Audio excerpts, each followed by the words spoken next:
పార్వతీపతే హర హర మహాదేవ శంభో శంకర, లక్ష్మీపతే శ్రీహరి మహాదేవ. భక్తులరా, మాఘ మాసంలో ఈరోజు 2వ రోజులో ప్రవేశించాం. మాఘ పురాణం నుండి 2వ అధ్యాయాన్ని చెప్పుకుందాం మనం. వశిష్ఠుల వారు మార్కండేయ వృత్తాంతాన్ని, శివలింగాకార వృత్తాంతాన్ని వివరించిన తర్వాత ఇంకా వినాలి అని కుతూహలపడి దిలీపుడు మళ్ళీ ఇట్లా ప్రశ్నించాడు. ఏంటి కథ?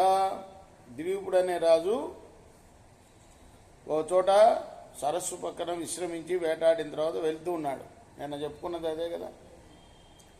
వెళ్తూ ఉంటే ఒక మహర్షి కనపడ్డాడు ఆయనకి.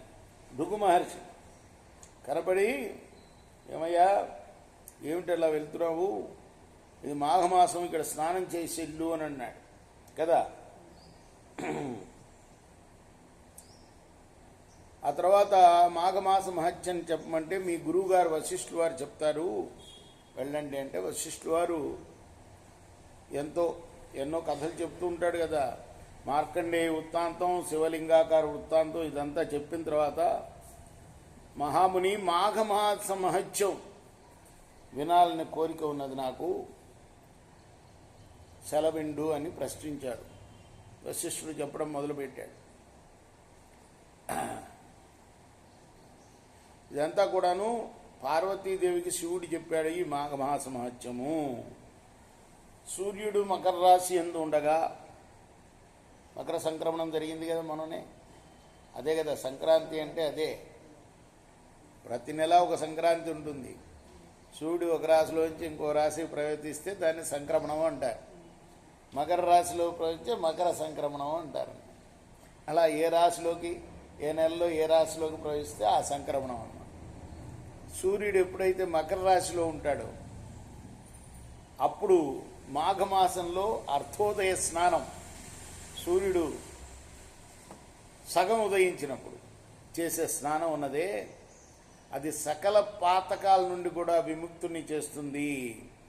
అలానే మోక్షాన్ని కూడా ఇస్తుంది. కేవల స్నానమే, పెద్ద ఆచారాలు ఏం అక్కర్లా. అర్థమైందా? కార్తీక మాసం, మాఘమాసం మహత్యం అంటే కార్తీక మాసంలోనే సూర్యుడు ఉదయించక ముందు స్నానం చేయాలి. అది దగ్గర ఉన్న నదిలో చేస్తే ఇంకా మహాపుణ్యం. సరే, ఏ నీళ్ళైనా సరే దాన్ని గంగాని భావించి చేస్తే చాలు, అది మన గంగా స్నానం చేసినట్టే లెక్క. మన ఇంట్లో ఉన్న నీళ్ళని కూడా గంగా అనుకోవడం, గంగే గంగే గంగే అని 3 సార్లు అనుకుని స్నానం చేస్తే గంగా నదిలో స్నానం చేసినట్టే లెక్క. ఏదైనా కానీ ఈ 2 మాసాలు కూడా చాలా గొప్ప మాసాలు, మహత్యం కలవి. హరిహరులు ఇద్దరికి కూడా ప్రియమైన మాసాలు ఇవి 2 కదా నాయన. ఈ మకర రాశి యందు సూర్యుడు ఉన్నప్పుడు, అంటే ఈ సంక్రాంతి వెళ్ళిన నెల రోజులు కూడాను మాఘమాసంలో ప్రాతకాలంలో ఏ మనుజుడైతే నదిలో స్నానం చేస్తాడో అతడు సకల పాతకాల నుండి విముక్తుడవటమే కాకుండా మోక్షాన్ని కూడా పొందుతాడు. అలానే ఇక ప్రయాగ క్షేత్రంలో చేస్తే మాత్రం వైకుంఠ ప్రాప్తే, ఇందులో అనుమానం లేదు. మోక్షం వేరు, వైకుంఠం వేరు. వైకుంఠంలో విష్ణుమూర్తిలాగానే సర్వసౌఖ్యాలు అనుభవిస్తాడు వైకుంఠవాసుడు. అలానే ఉంటాడు, విష్ణువులాగానే ఉంటారట వైకుంఠంలో ఉండే వాళ్ళందరూ కూడా. అర్థమైందా? మోక్షం అంటే అసలు మళ్ళీ పుట్టుక లేకుండా ఉండటం, వైకుంఠం అంటే ఆ విష్ణు సాన్నిధ్యంలో ఉండడం. అది సంగతి. జీవనది ఉన్నా లేకపోయినా, కడకు గోష్పాదవంత నీరైనా కూడా ఆ స్నానం చాలా గొప్ప ఫలితాన్ని ఇస్తుంది. ఇక మొదటి రోజు స్నానం సమస్త పాపాలని తీసివేస్తే, 2వ రోజు స్నానం విష్ణులోకానికి చేరుస్తుంది. 3వ నాటి స్నానం విష్ణు సందర్శనం కలుగుతుంది. మాఘమాసంలో ప్రయాగ క్షేత్రమందు గల గంగానదిలో స్నానం ఆచరిస్తే మరుజన్మ అనేది ఉండదు. మాఘమాస స్నాన ఫలితం ఇంతింత అని చెప్పని అలవి కాదు. నది కానీ, చెరువు కానీ, నుయ్యి కానీ, కాలువ కానీ, గోపాదం అంత గోపాదం మునిగే అంత నీరున్న చోట కానీ ప్రాతస్నానం ఆచరించి సూర్య భగవానుడికి నమస్కరించి తనకు తోచిన దాన ధర్మాలు చేసి శివాలయంలో కానీ విష్ణాలయంలో కానీ దీపం వెలిగించి భక్తి శ్రద్ధలతో అర్చన చేసిన మానవుడికి వచ్చే పుణ్యం ఇంతంత అని చెప్పడానికి అలవి కాదు సుమా. ఎవరైనా కానీ తెలిసి చేసిన తెలియక చేసిన అశ్వమేధ యాగం చేసినంత ఫలితం వస్తుంది ఈ మాఘమాస స్నానం. అంటే ఈ మకర సంక్రమణం అయిన తర్వాత నెల రోజులు చేసే స్నానం. ఆ తర్వాత ఎన్ని ఘోర పాపాలు చేసినా వాడికి ఈ పుణ్యం లభించే తీరుతుంది, వాడి పాపాలన్నీ పోయి. అయితే ఈ మాఘమాస స్నానాన్ని తృణీకరిస్తే ఏమిట్లే స్నానం చేసేది దానివల్ల పెద్ద ఇలా కనుక అనుకుంటే వాడు నరక బాధలను అనుభవిస్తాడు.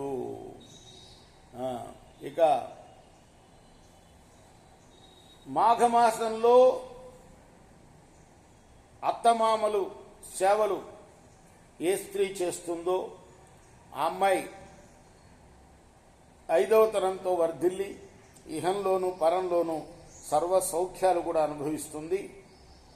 అలా చేయని స్త్రీ దానికి సకల దోషాలు కలగటమే కాక పంది కుక్క జన్మలు ఎత్తుతుంది అది మరుసటి జన్మలో. ఏ కులం వారైనా ఈ మాఘమాసన స్నానం ఆచరించవచ్చు. అలా చేస్తే కోటి యజ్ఞాలు చేసినంత పూర్వం పుణ్యం కలుగుతుంది. ఇక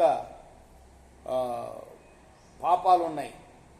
దుష్ట సావాసం చేయటం, బ్రహ్మహత్య చేయటం, బంగారాన్ని దొంగిలించడం, గురుభాయతో సుఖించడం, మద్యం తాగి పరస్త్రీలతో క్రీడించడం, జీవహింస చేయటం. ఇటువంటి వారు కూడాను మాఘమాసంలో నదీ స్నానం చేసి విష్ణువుని కనుక పూజిస్తే వాళ్ళ సమస్త పాపాలు నశించడమే కాకుండా జన్మాంతరంలో వైకుంఠ ప్రాప్తి కలుగుతుంది ఖచ్చితంగా. అన్ని మాసాల్లో మాఘమాసం శ్రేష్టమైనది అవటం వల్ల ఆ మాసమంతా చేసే ఏ స్వల్ప పుణ్యమైనా కూడా గొప్ప ఫలితాన్ని కలగజేస్తుంది. మరి చలిగా ఉందని వృద్ధులు కొంతమంది చన్నీళ్లతో స్నానం చేయలేరు. అటువంటి వాళ్ళు వేడి నీళ్లతో స్నానం చేయవచ్చు.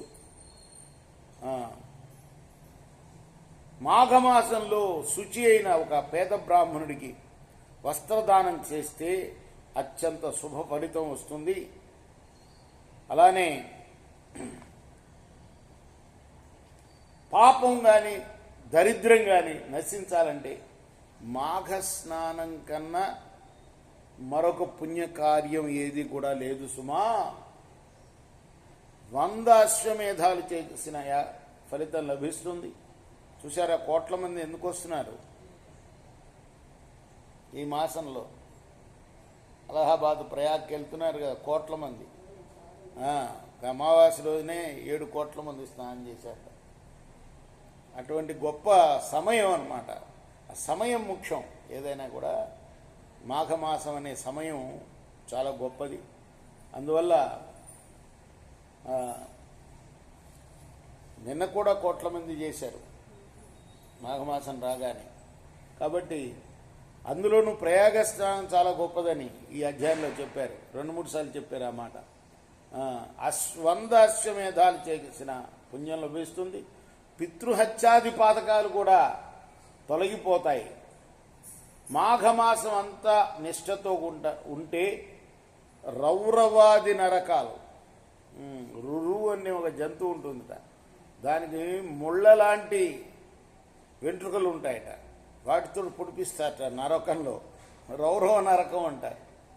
అటువంటి నరకాలు కూడా ఆ నరకాల నుండి కూడా విముక్తులవుతాడు. కాబట్టి ఓ పార్వతి, మాఘమాస స్నానం వల్ల నేను నీకు ఎటువంటి ఫలితాలు వివరించాను కదా అని పార్వతీదేవికి శివుడు చెప్పిన కథని దిలీప మహారాజుకి వశిష్ఠుల వారు ఆయన పురోహితుడు కాబట్టి దిలీప్ మహారాజ్కి ఆయన చెప్పాడు. నమ పార్వతీపతే హర హర మహాదేవ శంభో శంకర.